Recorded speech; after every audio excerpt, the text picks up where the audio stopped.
Mga kababayan, ma'am sir, this is Jam, the Filipino channel na ang inyo pong lingkod. So today is August 19, 2026 at tayo ngayon ay pupunta dyan sa may SM Aura. Dito yan sa may McKinley Parkway, BGC Taguig po to. At dadalhin po natin sa may Marina Seaview Residences sa may Pacific Avenue Don Calio, Paranaque ito. Paranaque pala ito. Kala ko Manila. Okay, so disclaimer naman kung content po natin ay kalsada at hindi ang passenger. Kaya naman sakali man po na may marinig kayo mga pangalan ng lugar, pangalan ng tao, pangalan ng organization sa government o private man yan ay wala pong kinalaman ng channel na ito at wala pong pinapatungkulan. Lahat po ng pinag-uusapan dito ay pawang dito lamang po yan sa loob at wala pong pinapatungkulan sa labas. Magbabalik po tayo mamayang onte pag nakakuha na po natin sila. Continue straight at the first traffic light, then at the second traffic light turn left.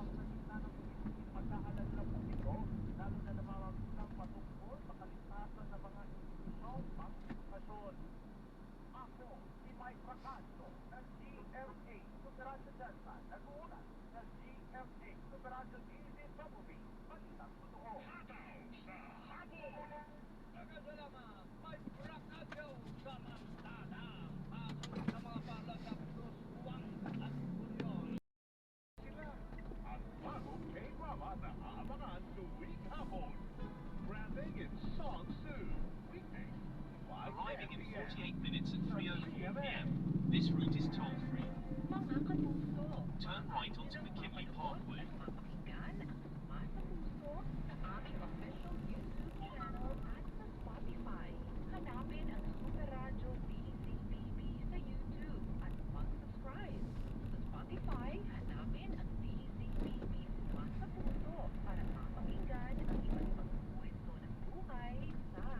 Arriving in 47 minutes at 3:04 p.m. This route is toll-free.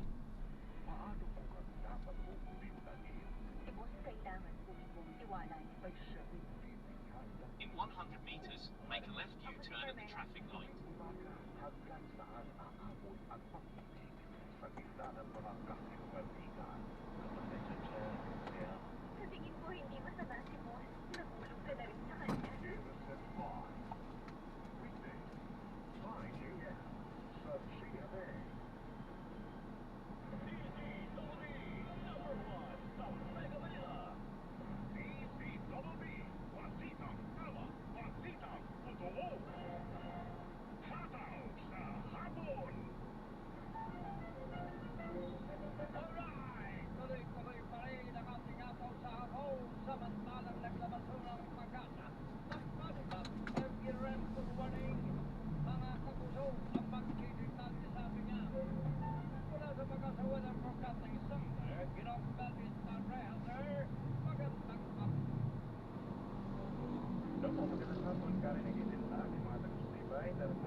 Panibagong rainfall warning as of PM, nakataas na po ang red rainfall warning over Zambales, Bataan, at halos buong Tarlac and Pampanga. So ibig sabihin torrential rains o lubang napakalakas pa din na ulan ang mararamdaman hanggang mamayang alas 5 ng hapon at pataas ang banta ng malawakang baha at landslide. Meron naman tayong orange rainfall warning over southern Bulacan, ngayon din ang bahagi ng Kamanava, dito din po sa may southernmost parts ng Metro Manila, sa may Las Piñas, sa may western Cavite and western Batangas, merong orange warning or intense rain.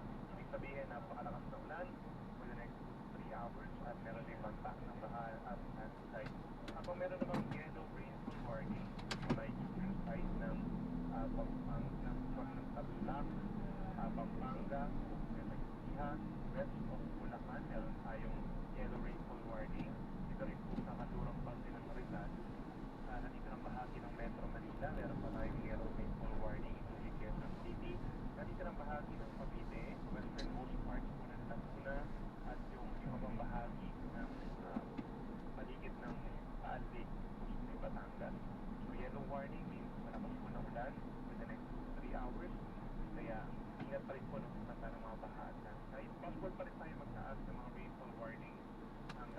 mamayang gabi habang malakas pa rin po ang outlet po natin at yung projection is papaangat or papaakyat po yung malalakas na ulan. Eventually, itong mga kababayan natin sa Ilocos Region and Cordillera Region, posible na rin po na magkaroon ng heavy rainfall warning mamaya. Yung location naman po nitong tropical depression meaning as of 10 in the morning is nasa around 500 kilometers silangan po ng east-northeast ng Itbayat, Batanes at may taglay ng hangin ng 55 kilometers per hour.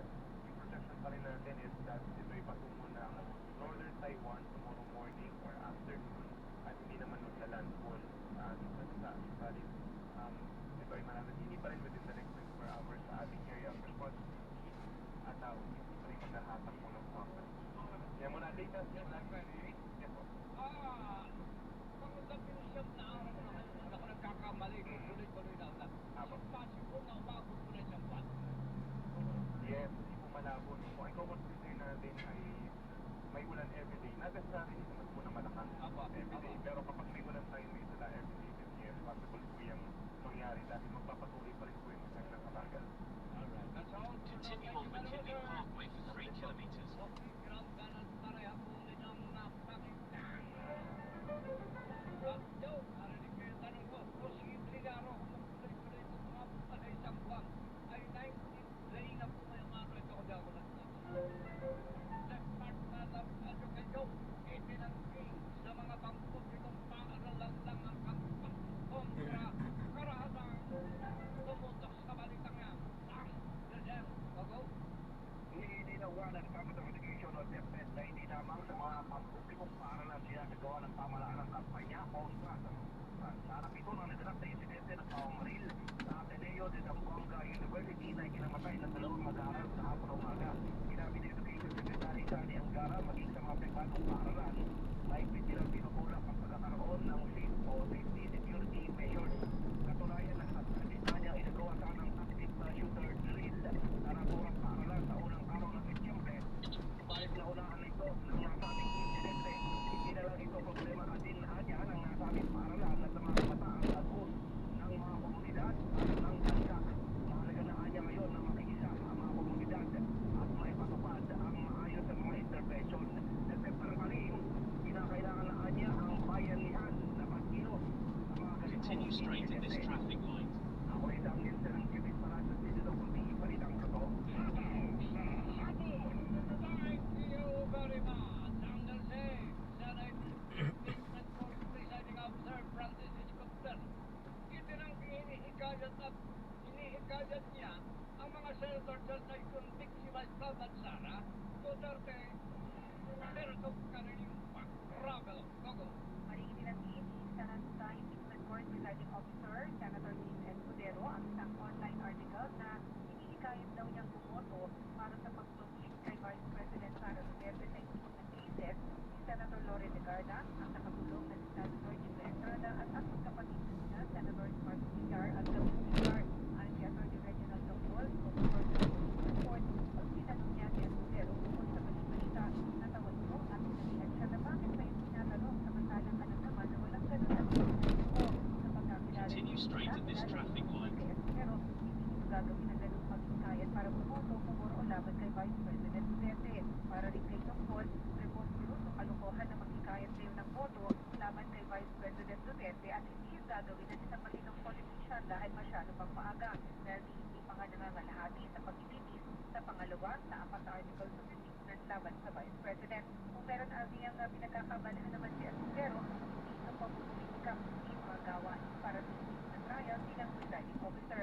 Abala raw si Escudero sa pagbabasa at pag-aaral sa katermang dokumento, pati na sa mga testimonya ng mga testigo at ang mga resolusyon ng impeachment court na kailangan niyang ilabas pero naantala dahil sa mga kanselasyon ng pag-ibig.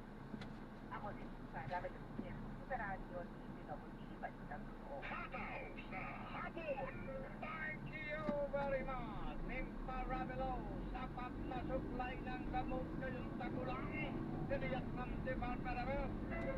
Pinutok ka naman ang palitan na yan ni Luis Quinto Sampo. Go.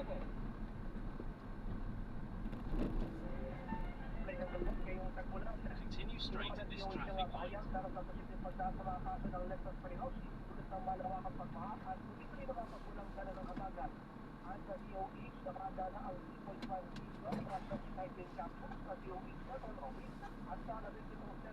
development para tumugon sa pangangailangan ng mga kosta at naman na pamahalaan.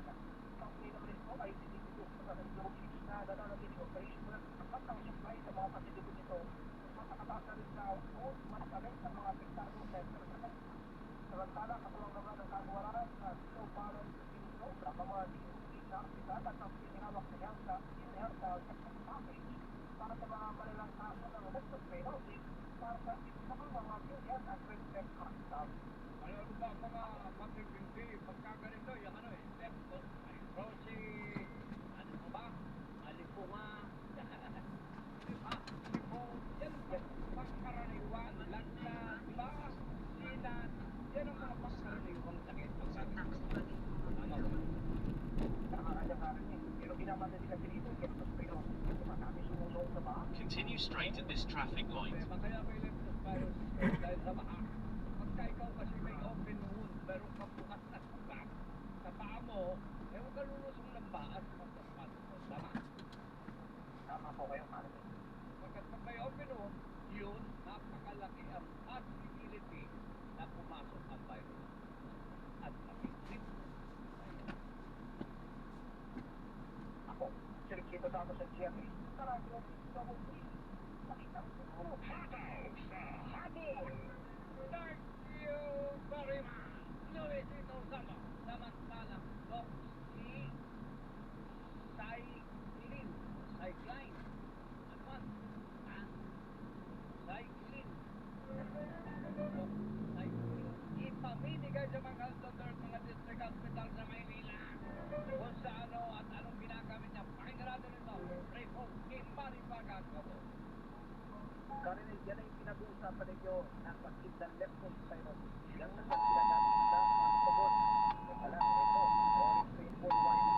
At sa isyaran ng orange Sabay na tayo. Kita mo pati sa akin, nagpa-150, no? Sabi ko, nagpa-150. pag-reporting sa lawat po. Continue straight at this traffic light.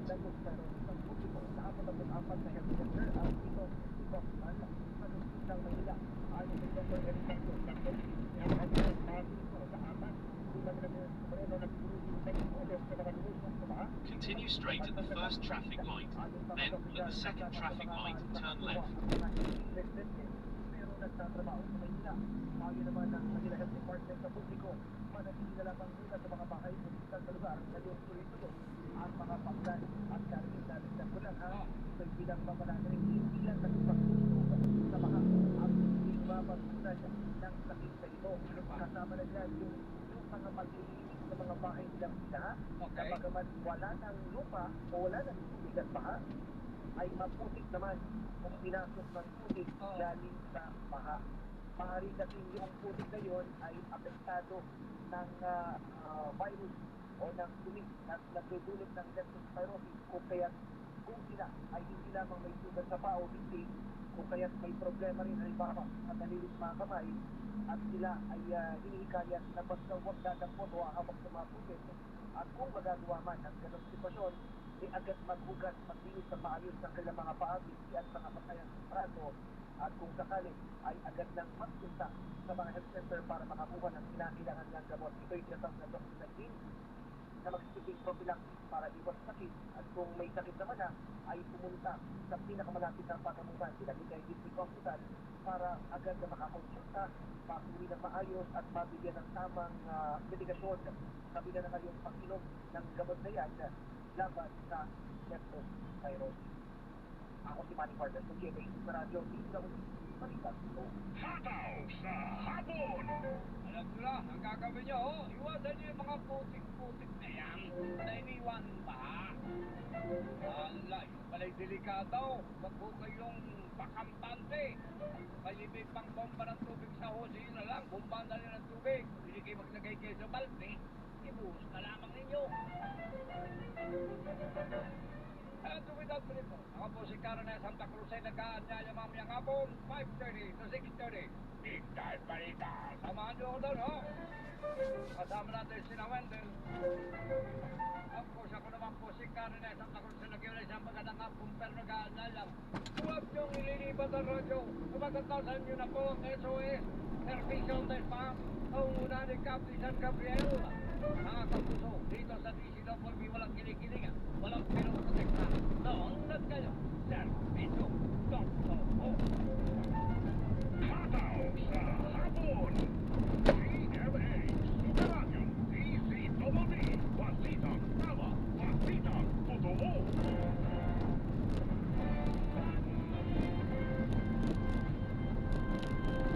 May paninindigan na nakakaasahan. Super Radio 594 sa pusong Pilipino. Lahat Super Radio nakatami at wasang kapantay.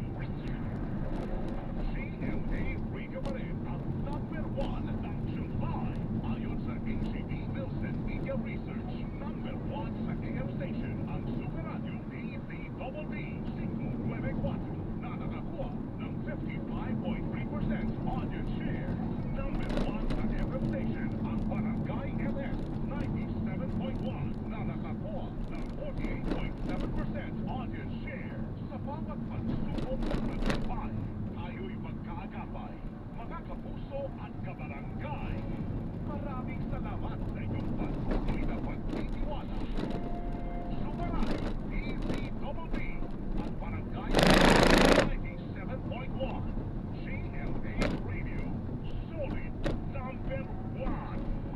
Ang inyong mga pinagkakatiwalaan sa pagmamalita Orly Trinidad, Nelo del Prado, Joel Reyes, Rabel at Rowena Salvacion na sa Super Radio DCWB at WTV. Mga kapuso, maaari nyo nang mapanood at mapakinggan ang Sama sa Puso sa aming official YouTube channel at sa Spotify. Hanapin ang Super Radio DCBB sa YouTube at mag-subscribe. Sa Spotify, hanapin ang DCBB Sama sa Puso para mapakinggan ang iba't ibang kwento ng buhay sa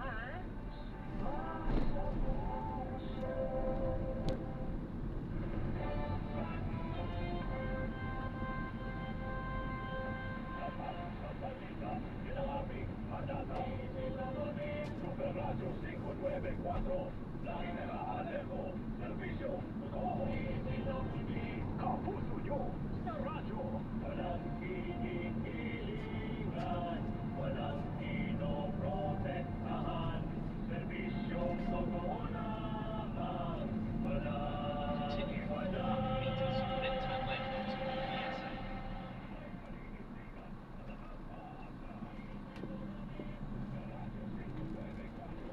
onto PSA.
Kontakin ngayon sa SOS Servisyo on the spot.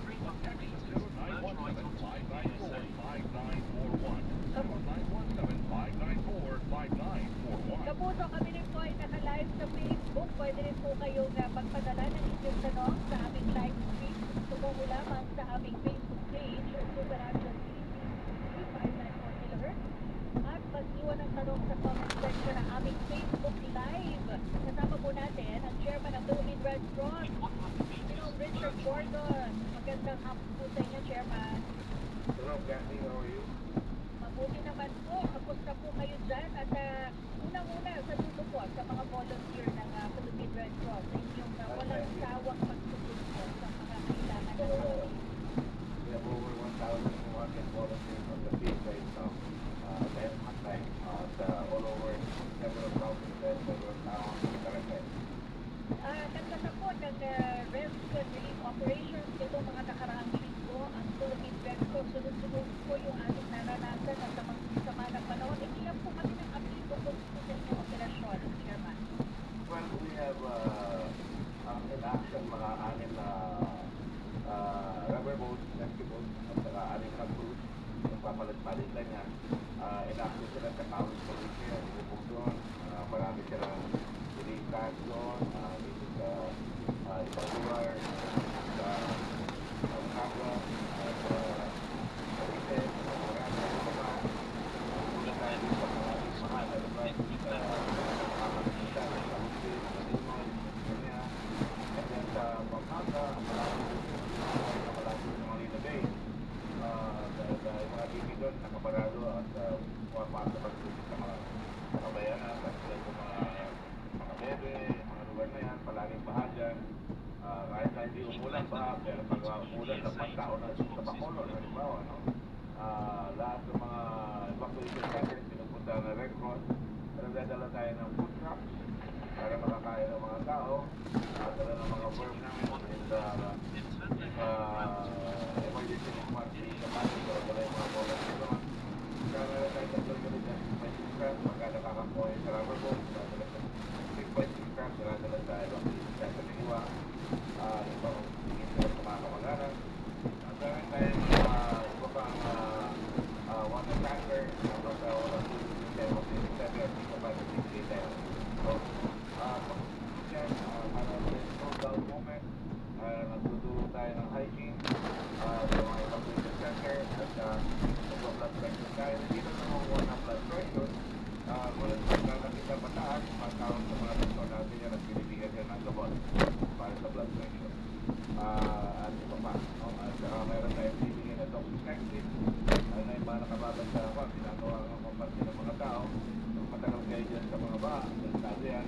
Patingin kayo sa doktor, at kung na kayo maghintay sa kara-kara, kailangan napaka-simple yan, pagkakabahan kayo, makakamatay talaga yan.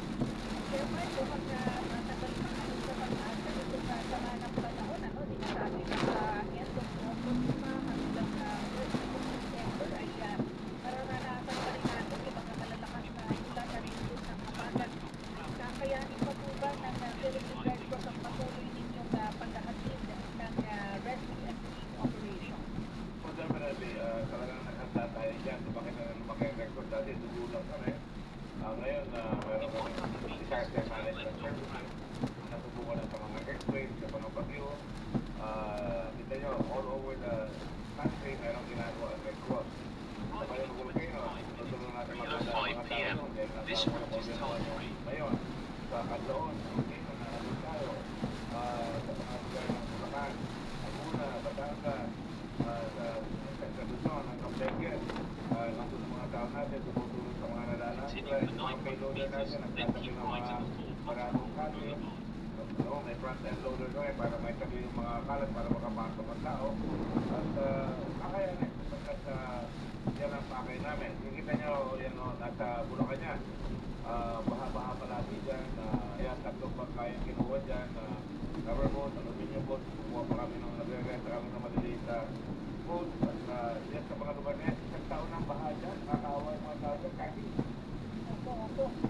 Ito lang po, meron lang po na gusto iparating dito sa ating Facebook Live. Ngayon lang po ito pinost. Sabi niya, sa Apalit, Pampanga po, yung gusto namin lubog na po ang loob ng bahay. Sana daw po matulungan yung mga taga-Apali. Okay, ay yung mga ganito po humihingi ng tulong, rescue, saan po sila pwede makipag-ugnayan? Matatawag lang sa 143. Sabihin kung ano ba sila, ano yung kapansanan na anong barangay. Now, bine-verify namin yan dahil may volunteer tayo kasi alam mo, sa bawat barangay meron tayong 44 tao na magsasabi sa amin kung talagang In delikado 200 na yung meters, lugar at keep kailangan right at the tulong. fork No? onto Yung 143, 44 yan, may training ng konti yan, pero yan ang maka niya principally sabihin, delikado na kami dito, lampas tao na, o kailangan mag-likas tayo ng tao. Natakbo kami dyan palagi dahil In sa lahat 100 ng mga meters, chapter, keep meron right at tayo the mga fork. rubber boat na makakaabot sa mga lugar na yan. Karaka-raka. Huwag lang talaga maharang na mga ibang sakuna. So, kung sa Apalit may problema, sabihin lang kung saan. At para sa ganun, tingnan natin kung kailangan talaga magpadala. Kasi naman ako, ang aking advice palagi, Continue for 500 meters, then turn right onto Andrews Avenue. Pag kukunin pa kayo, delikado pa yung mga tao natin na mag-rescue sa inyo, whether government, Coast Guard, or Red Cross. At kung sabi, pag puno na, mahirap lang kayong kunin. Kung hanggang leeg na, delikado na talaga yun. Pero kinukuha pa rin kayo. Pero dapat kung na kayong magpatagal, pati yung mga rescuer, delikado na rin. Dapat hindi po yung inyong abiso dun sa mga lugar na binabaha o yung iba kasi these past few days, Chairman, kahit hindi sila In binabaha 300 yung meters, turn right at the traffic light. Huwag pa hintayin na talagang tumaas pa ng gusto hanggang makakalabas sila lumabas na. Ano pa po yung iba nilang mga dapat tandaan para maging safe po sila? Maganda sila pag baha. Dapat may tulatundok may In 100 meters, turn right at the traffic light. Magpintura ka na sa poste na pagka red area na o yellow na, dapat lumipat na sila para alam nila may makikita silang sinyales na kailangan umalis na. Tapos makinig kayo sa official weather updates palagi. Dahil kung sasabi, tulog ngayon, may tatlong low pressure area, papasok na naman sa bayan natin, magbabahan na naman yan. Maganda kayo ng go bag with tubig, pagkain, flashlight, battery, yung mga gamot na nyo, high blood medicine, yung mga gamot ng mga diabetics, no, dapat nakahanda yan at meron kayo sarili supply. At charge nyo ng telepono palagi at meron kayong flashlight at iba pang communication devices. Alamin ang pinakamalapit na evacuation center o matataas na lugar para sila sa mataas na lugar na kayo, pwede na kayo ilipad sa mga lugar na mas maagaan. Kuhaan nyo sa evacuation center, hanapin nyo yung mga kamag-anak nyo, tawagan nyo, dapat may telepono kayo nakalista dyan para kung dinala kayo sa isang lugar, alam nila kung nasa naroon kayo. At kung maaari mo nadala kayo ng sapat na pagkain at tubig, pare-pareho pagkain sa evacuation center, mas maganda kung meron kayong mga pagkain, canned goods, like Morgan beans, meron kayong dalang ganyan, mas maganda.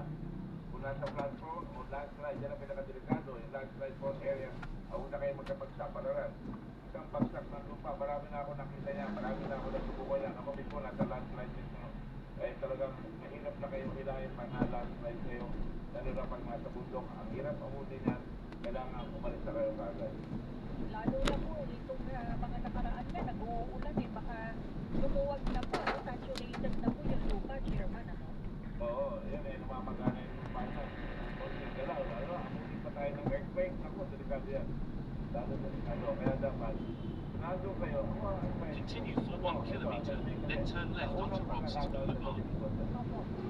Ang bayan natin, kung tayo maghintay na pinipilit natin ang tao humanap ng kanilang diskarte, hindi na sila sa delikado lugar, because ang gobyerno, wala sa paglikha ng mga settlement na bago, na maglalagay ng mga bahay ang mga tao na safe yung lugar, yung tubig, malapit sa eskwela, malapit sa kabuhayan, di ba?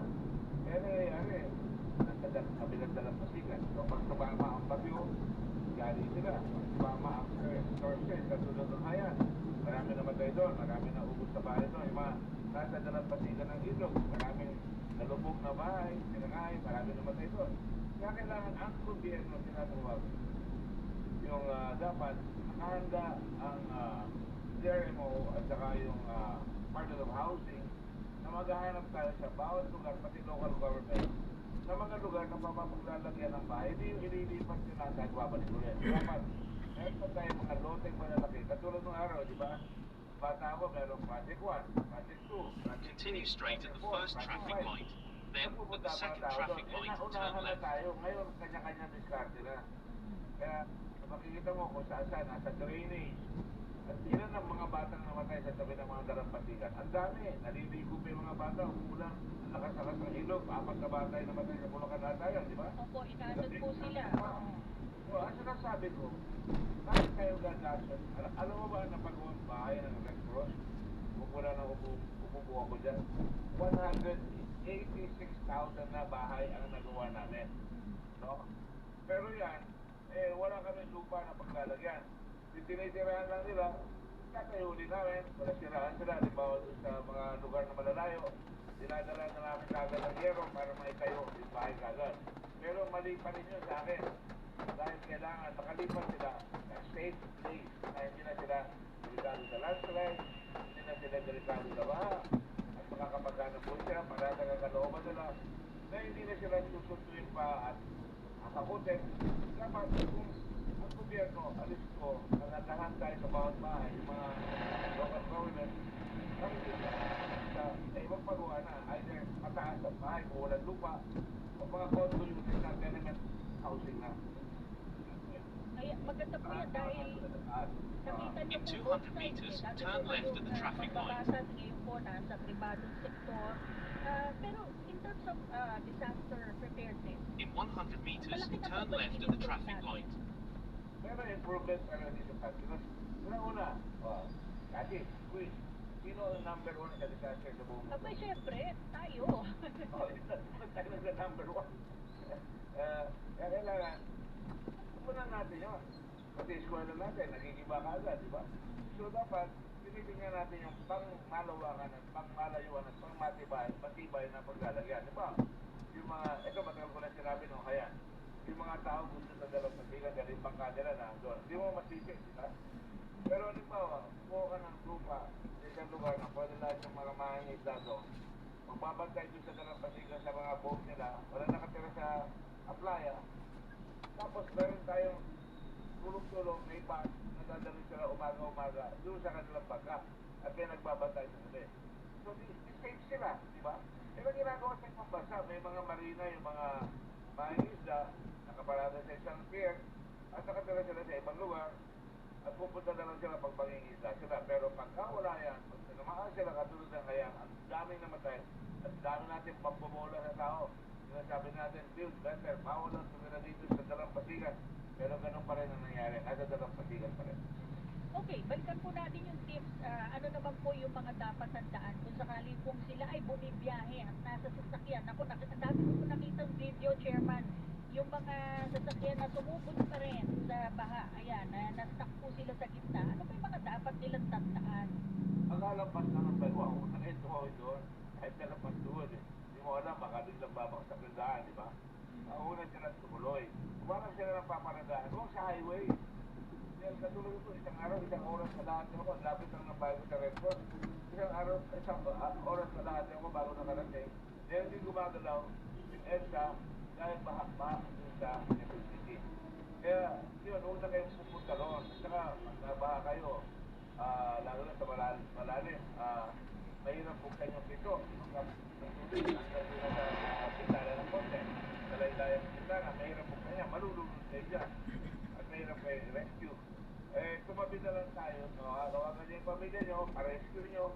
Pero kayo, ligtas na kayo. Huwag na kayo magsapalaran. Sayang pa yung auto pag nabasa. Laking gastos na pagka-ayusin. Okay, Chairman. Ito, suggestion ko lang Sige po.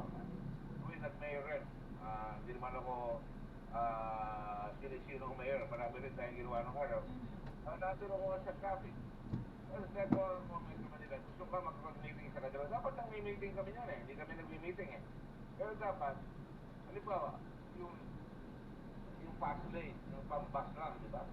Nakita ko, isang oras na lahat ako nandun. Kung konti lang ang bus ang dumadaan. Pero kargado na yung traffic doon sa EDSA hanggang sa dulo-dulo. Paano bang maglagay kayo ng ilaw, na signboard, at sabihin, pwede pumasok ngayon dito, emergency lang. pwede kayo pumasok dito. At pagka puno na, sasabihin natin, hindi na pwede pumasok ngayon. Kaya na lang nyo later on kung papasok ulit. Kasi mas wala yung makakauwi kagad ng maga dahil walang laman eh. Nagsisiksikan Yung pong, yung bus carousel po, Chairman. That's right, oo. Kung konti lang naman ang bus, walang laman yun, dapat, alam mo, meron naman nakikita sa ibang bansa yung signboard, electronic. From this hour, for the next 30 minutes, bukas ito. Uratan nyo, pagpasok nyo. Pagkatapos, pwede pa rin. Pero pagka magpapara na rin doon, tigil na, lalabas yung signal doon sa ibabaw. Walang masama doon. Ginagawa natin ang paraan para makauwi ang tao dahil hindi pa makikipagsapalaran. Dahil nasa labas pa sila, hindi sila makauwi maaga, nag-aalala sila sa pamilya nila. Okay, Chairman, doon sa mga nais pong maging volunteer ng Red Cross, paano po ba sila mag-a-apply? Sa 143 lang, pwede na. Tawag lang kayo sa telepono, sabihin nyo yung pangalan nyo, lista nyo. At mas maganda, ano yung volunteer namin? Ako, wala akong sweldo dyan, di ba? Alam nyo naman yan. Matagal na ako dyan. Almost 59 years na akong volunteer.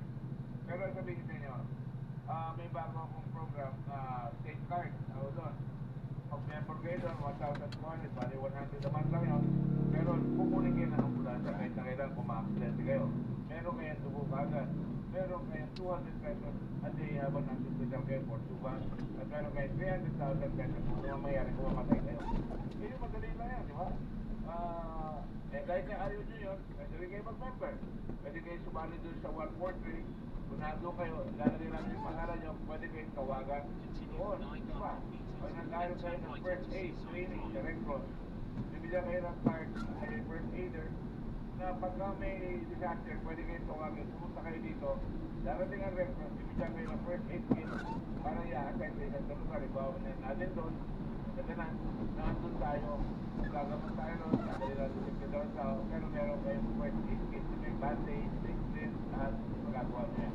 Masarap na yung volunteer because you're going outside your own body to help other people.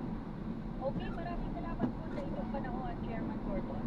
Thank you, Kathy. Thank you for your time. Thank you for inviting me. Ating mga kapanayan, Chairman Richard Gordon ng Philippine Red Cross. Ayan alalahanin po natin yung mga tips niya para maging ligtas sa ba kung kayo man po ay nasa bahay o di kaya'y sa inyong mga sasakyan. Kamusta magbabalik po SOS Servicio on the spot. Oras alas 2:53 ng hapon, labanan ang fake news. Dapat totoo.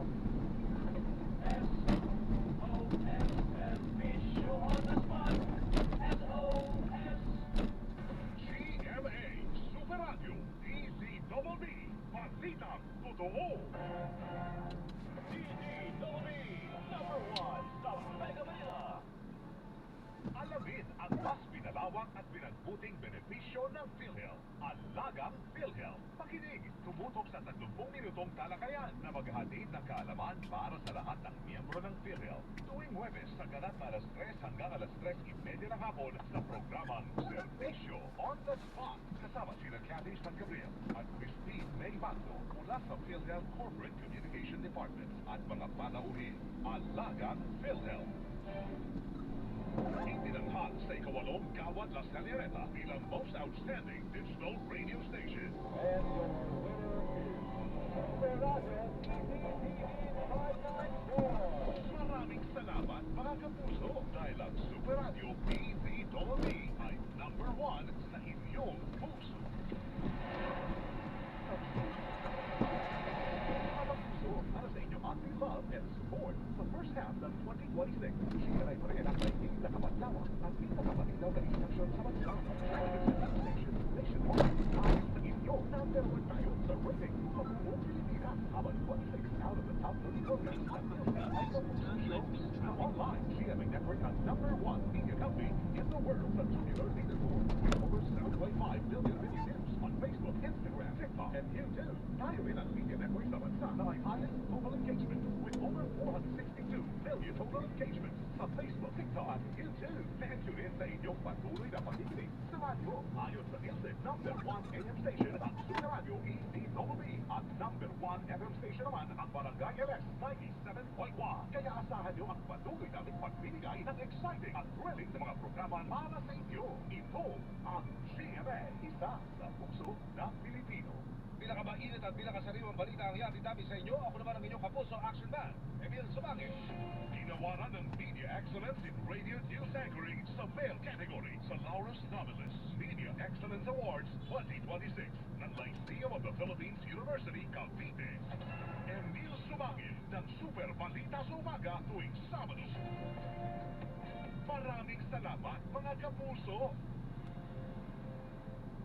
Sabi nila ang puso raw ay parang isang aklat. May mga pahinang masayang balikan. May mga pahinang masakit basahin at gusto nating laktawan. Pero ano pa man, lahat ng ito ay tiyak na hindi mo malilimutan. Ano man ang kwento ng puso mo, dito laging may handang makinig. Ako si Papa Dud.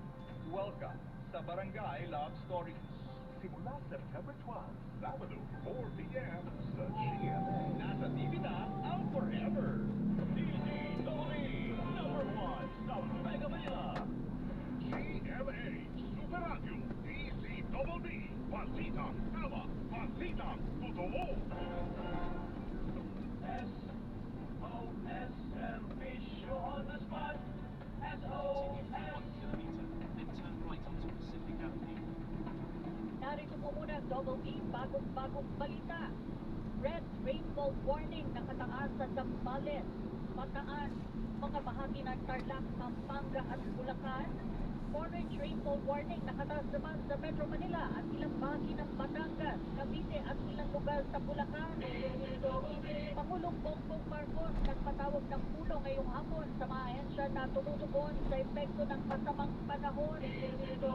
Department of Interior and Local Government at Department of Education lalagda sa kasunduan para sa pagpapalakas ng seguridad sa mga paaralan. Estudyanteng namaril sa Ateneo de Zamboanga University posibleng naapektuhan ng online game. Ayon kay DILG Secretary John Vic Remulla, Impeachment Court pag-aaralan ng pagbawi sa mga araw na nakansela ang paglilitis. Pagbatanes Tiyanik and magnitude 4.8 na lindol. SOSM Fisyo on the spot. SOS. Narito mga balita din na ating Super Radio reporters. La Mesa Dam sa Quezon City nananatiling nasa alert level 3. Balita atin sa ating Isa Abendanyo Umali Isa. Tama kasi nananatili sa alert level 3 ang La Mesa Dam batay sa water level update ng lokal na pamahalaan ng Quezon City kaninang alas 4 ng hapon. Bahagyang bumaba sa 80.0 meters sa antas ng tubig nito. Inaasahan pa rin maapektuhan ng sobrang tubig mula sa La Mesa Dam ang mga babababang lugar sa kahabaan ng Siyahan River, kabilang dito ang Fairview, Forestville Subdivision, Unilo Highway at San Bartolome. Patuloy na minomonitor ng Quezon City LGU ang antas ng tubig sa La Mesa Dam at iba pang dam para sa kaligtasan ng mga residente. Isa ang alert level 3, Isa yan yung pinakamataas na alert level, ano? Kasi ang scaling level ng La Mesa is 80.15, tama? Yes, tama ka dyan, Kathy. Kaya naman, pinag-iingat yung mga residente at lagi niya asisuhan na mag-monitor din sa mga social media accounts.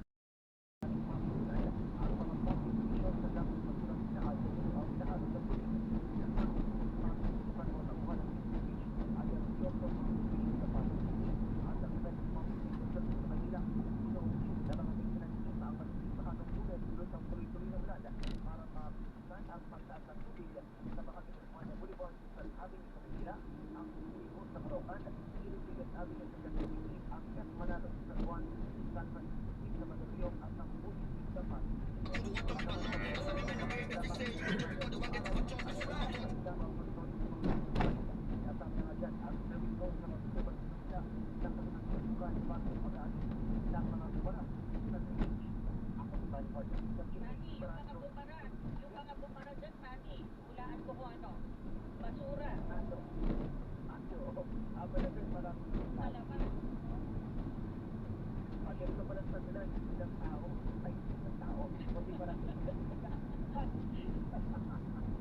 Ayan na. naging problema ay kanina pala. General Manager ng mga coordinators, mga plastic na basura, mga saglit at mga pinagbalutan ng mga pagkain sinunit at talagang isa sa mga pangkahing problema na kanila yung sa pagsinig ng mga drainage at sa mga nagsinig na kapag pagbaha. Wala na mo nung nakalipas sa araw kung sa bahagi ng Parañaque. Ang maliwan mo, sa radyo, Maraming salamat, Manny Vargas. Dako naman tayo sa lungsod ng Marikina at sa tubig sa Marikina River. Balik sa Talungan. Detalye ng balita yan. Ang sabi ni Sam Houston. Sam. Bumalik na nga sa normal kasi ang level ng ilog ng Marikina at ayon sa Rescue 161 as of 2:56 ng hapon In 80 meters, turn left 14.9 onto meters Pacific lang ang Avenue. level ng ilog na nasa kanyang normal na at In 40 kanina alauna ay may meters, turn tinahapon mataas pa sa unang alarma ang level ng ilog matapos itong umabot sa 15 meters. Gayunman may tip pa rin ngayon ang monitoring ng Rescue 161 sa sitwasyon lalo pa nakataas pa ang orange rainfall warning sa Metro Manila. Dito naman sa bahagi ng Santolan Road sa lungsod ng Taluan, mahinang ulan hanggang sa maampon na panahon ang nararanasan sa mga oras na ito. Ako ay Sapiente ng Tinig sa Radyo CWD, Balitang Totoo. Maraming salamat, Sam Houston. In Labanan 40 ng meters, fake turn news. right. Dapat totoo. Oras alas 3:02 ng hapon.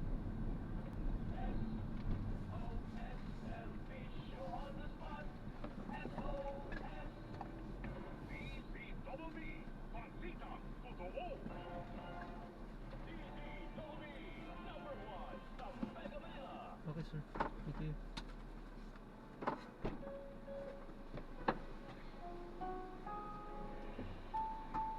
Thank you. Ayan, sila idol na natin sila. Maraming salamat po sa panonood hanggang sa muli. Ito ang Ingat po at God bless. Paalam po mga kasama. para sa media